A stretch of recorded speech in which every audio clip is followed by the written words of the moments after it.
Välkommen till min kanal och välkommen till min första video. Jag har precis lämnat kylan hemma i Sverige och tagit mig hela vägen till Kuala Lumpur som är huvudstaden i Malaysia. Det var en lång resa, ja.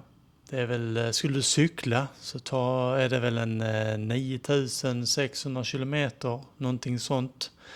Skulle ta 480 timmar, alltså ungefär 20 dygn att cykla hit, och då har du ingen chans till några stopp eller svänga inom Circle K och köpa dig en cabanos med räksallad. Men i denna videon tänkte jag visa rummet jag bor på, några aktiviteter du kan göra här i Kuala Lumpur, hur man tar sig fram, lite priser, så häng med!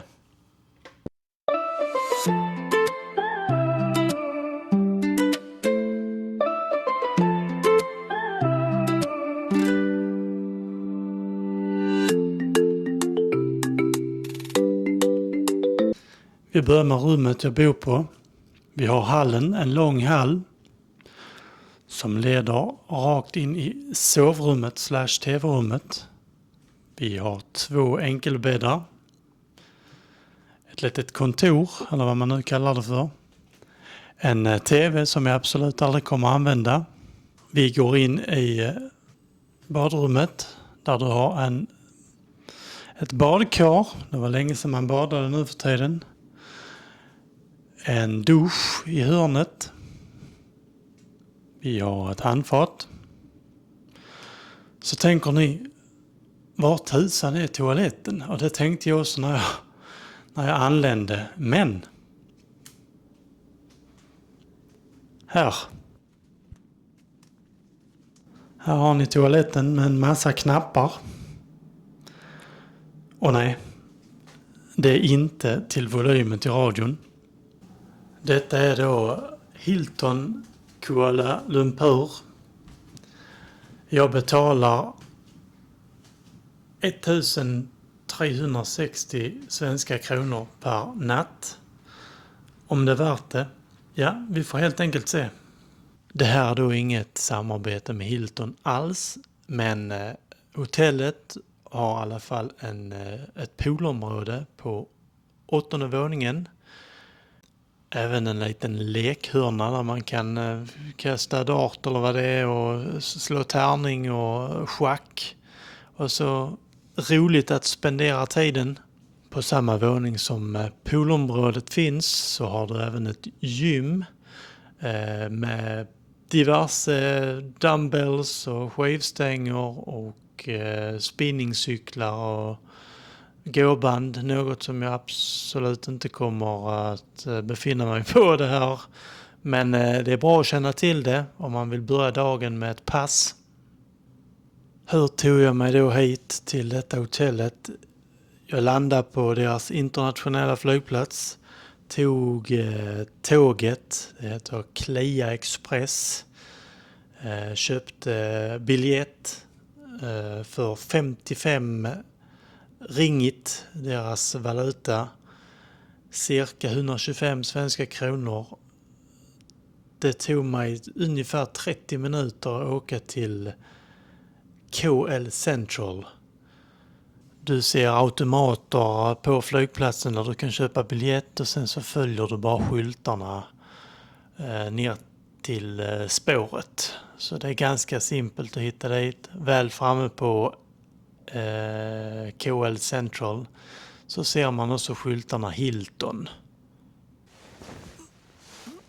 Ja, vad kan man då hitta på här? Du kan besöka Petronas Towers. Tänk på att du skulle kunna köpa biljett på internet istället, så du förbokar. Och det var fullbokat när jag kom. Ska se om jag kan lägga in någon länk någonstans här där du kan göra det. Tror det kostade 127 ringgit på vardagar och lite mer på helgen. Du kan också besöka KLCC-parken som ligger inte så långt ifrån Petronas Tower.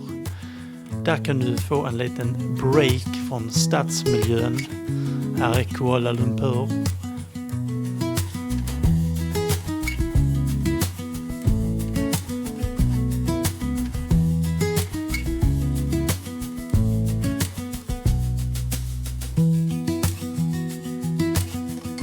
För att ta sig dit kan du ta LRT-linjen till stationen KLCC.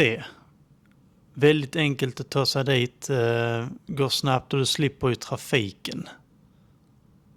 Vill du kan du även besöka Batu Caves. En lite längre resa, men det är bara att hoppa in i en Grab. Minns inte riktigt priset på den från hotellet här, men jag lyckades som många andra höll upp sig pricka in den dagen. Det var en högtidsdag för hinduism, tror jag det. Så där var gott om folk. Det är många trappsteg som ska besegras. Jag tror det är närmare 270 stycken, så du kan lägga högklackade skorna hemma och sock i plasten, höll jag på att säga. Ett lätt värt ett besök.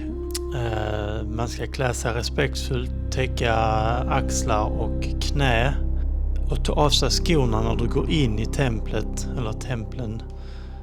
Sen får du också se upp, för där är en bunke apor som är lite skojar runt där, så du kanske inte ska skylta med maten du har med dig kanske. Som sagt, du kan ta grab and date. Du kan även ta tåget dit. Lite användbar information. Språket här heter malayiska, men engelska funkar precis lika bra. Valutan som används här är malaysisk ringgit och kan förkortas RM eller MYR. Islam är den största religionen här. Du kan behöva en eladapter. Märkte jag här när jag kom och såg att eluttaget är inte detsamma som där hemma. Det bor ungefär 2 miljoner människor här i Kuala Lumpur. Vid en del tågstationer så tar de inte kontanter eller Apple Pay, så det kan vara bra att ta med ditt fysiska kort. Och innan du åker hit kan jag rekommendera att du fyller i den här så kallade MDAC, malaysiska Digital Arrival Card, så slipper du krånglet på flygplatsen.